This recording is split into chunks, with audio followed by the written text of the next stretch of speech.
गोरखपुर में भाईजी श्री हनुमान प्रसाद पोद्दार जी की जयंती के अवसर पर कार्यक्रम का आयोजन किया गया, जिसमें मुख्यमंत्री योगी आदित्यनाथ ने भी शिरकत की। इस मौके पर सीएम योगी ने सभा को संबोधित किया और क्या कुछ कहा है, आइए आपको सुनाते हैं। बात आती है तो भारत के धार्मिक और आध्यात्मिक जगत की कोई भी ऐसा कार्य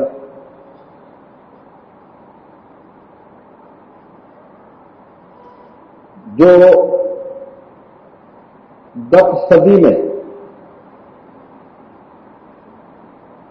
कम से कम 70 वर्षों के एक लंबे कालखंड का अगर हम अनुभव करें,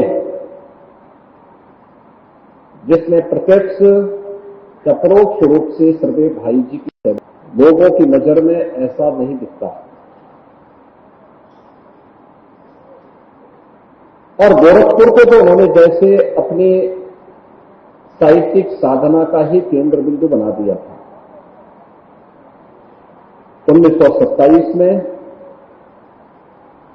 कल्याण पत्रिका का गोरखपुर से प्रकाशन होना, कल्याण के आदि संपादक के रूप में अपनी साहित्यिक साधना के माध्यम से उन्होंने न केवल कल्याण के माध्यम से बल्कि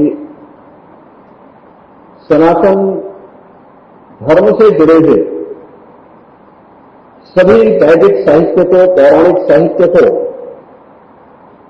गीता प्रेस के माध्यम से प्रकाशन, उसके प्रचार प्रसार, हर घर तक वैदिक साहित्य और पौराणिक साहित्य को पहुंचाने का कार्य और कल्याण को हर घर तक पहुंचा करके कल्याण केवल एक आध्यात्मिक और धार्मिक ग्रंथ न बने बल्कि एक पारिवारिक जीवन का, एक सदगृहस्थी जीवन का एक पवित्र ग्रंथ भी बन जाए, मार्गदर्शिका भी बन जाए। यह मुझे लगता है कि 10 शताब्दी में सनातन हिंदू धर्म के प्रति अनुराग का भाव और श्रद्धा का भाव रखने वाला कोई भी सनातन हिंदू धर्मावलंबी ऐसा नहीं रहा होगा जिसने कल्याण पत्रिका को अपने घर में न बुलाया हो, अपने घर में न मंगाया हो और जिसके घर में कल्याण जैसी पत्रिका न आती रही हो। और अगर इसका श्रेय किसी को जाता है तो यह सरदेव भाई जी की साहित्यिक साधना को जाता है। साधना का एक तत्व होता है कि जिस भाव में रह करके साधना की जाती है उसके परिणाम भी उसी भाव की प्राप्त होते हैं। और लोक कल्याण का जो भाव था, राष्ट्र कल्याण का जो भाव सर्वे भाई जी के अंदर था, वह पट पट पर हम सबको दिखाई देता है। राष्ट्रीय आंदोलन रहे हो, सर्वे भाई जी ने देश की आजादी की लड़ाई में भी बढ़ चढ़ करके भाग लिया। ब्रिटिशर ने उन्हें यातना दी, उन्हें इसके बारे में प्रताड़ित भी किया। हर तरीके से कल्याण की पत्रिकाओं को उन्होंने जब्त भी किया, उनके मार्ग में बाधक भी बने। क्रांतिकारी नहीं था जिनके संपर्क में सर्वे भाई जी न रहे, उनकी गतिविधियों में बढ़ चढ़ करके भागीदार न बने हो। आजादी की लड़ाई में और साहित्य साधना के माध्यम से इस अभियान को आगे बढ़ाना है, इस ध्येय के साथ वे भी निरंतर कार्यरत रहे। बहनों और भाइयों, आज जब हम सर्वे भाई जी का स्मरण कर रहे हैं, हम सबको इस बात को ध्यान में रखना होगा। जीवन केवल जीने के लिए नहीं बनता है।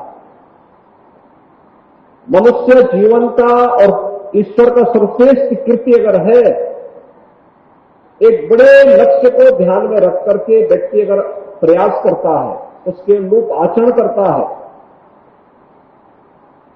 अपने व्यक्तित्व को उसके अनुरूप ढालने का प्रयास करता है, तो उसके परिणाम भी उसी रूप में हमें मिलते हुए दिखाई देते हैं। आजादी की लड़ाई के उपरांत भारत को कैसा बनना चाहिए, उस समय फिर उनकी लेखनी जिस संस्कार युक्त परिवारों को सदगृहस्थों की परंपरा को आगे बढ़ाने के लिए उनकी लेखनी की धारकों के माध्यम से हम कल्याण के माध्यम से आज भी देख सकते हैं। उनके द्वारा जो साहित्य सृजन किया गया है उनके माध्यम से भी हम सबको देखने को मिलता है। और साहित्य साधना की एक लंबी श्रृंखला उन्होंने गीता प्रेस के माध्यम से दी। गीता प्रेस आज भारत का ही नहीं बल्कि दुनिया का सनातन धर्म का साहित्यिक प्रचार प्रसार का सबसे बड़ा केंद्र बनकर के उभरा है।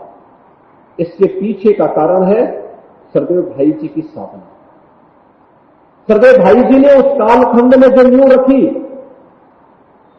जिस प्रकार की साधना को उन्होंने आगे बढ़ाया था, उसका परिणाम हम सबके सामने देखने को मिला जब गत वर्ष गीता प्रेस की स्थापना की शताब्दी महोत्सव के कार्यक्रम चल रहे थे।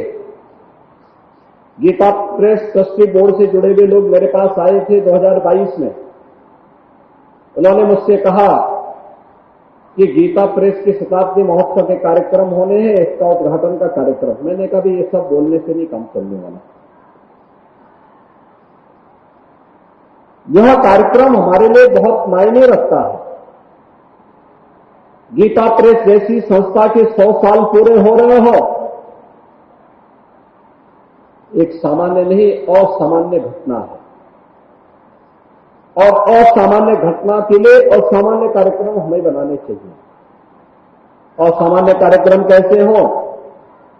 तो मैंने कहा देखो, इसमें हमारा प्रयास हो कि भारत के शीर्ष संवैधानिक प्रमुखों को इस अवसर पर बुलाया जाए। वर्ष भर अलग अलग प्रकार की गोष्ठियां हो, भारत के वैदिक साहित्य पर, भारत के पौराणिक साहित्य पर, भारत के उपनिषदों पर, भारत के शास्त्रों पर एक नए चिंतन को आगे बढ़ाने की शुरुआत की जाए।